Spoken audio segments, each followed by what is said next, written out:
భద్రాద్రి జిల్లా సమగ్రాభివృద్ధికి కార్యాచరణ ప్రణాళికలు రూపొందించాలని రాష్ట్ర వ్యవసాయ మార్కెటింగ్ సహకార శాఖ మంత్రి తుమ్మల నాగేశ్వరరావు తెలిపారు. ఆదివారం ఐటీసీ విశ్రాంతి భవనంలో జిల్లా సమగ్రాభివృద్ధికి కార్యాచరణ ప్రణాళికలు, భద్రాచలం అభివృద్ధికి బీపీఎల్ ద్వారా సిఎస్ఆర్ నిధులు కేటాయింపు, సీతమ్మ సాగర్, సీతారామ ప్రాజెక్టు పూర్తి చేయుటకు నిధుల మంజూరు, భూసేకరణ, పోడు సమస్య, జిల్లాలో శాంతి భద్రతల పరిస్థితులు, ఆంధ్రలో కలిపిన 5 పంచాయతీలు తిరిగి తెలంగాణలో విలీన ప్రక్రియ తదితర అంశాలపై జిల్లా కలెక్టర్ డాక్టర్ ప్రియాంక అలా ఎస్పీ డాక్టర్ వినీతులతో ప్రత్యేక సమావేశం నిర్వహించారు.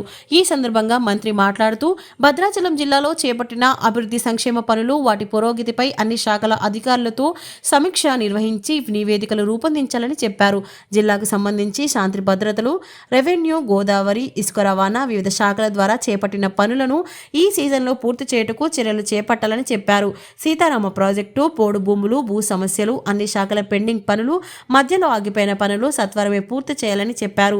పరిపాలనలో నిర్లక్ష్యం, అలసత్యం, అవకతవకలు తావు లేకుండా ప్రజలకు సుపరిపాలన అందించేందుకు అన్ని శాఖలకు బలోపేతం చేయాలని చెప్పారు.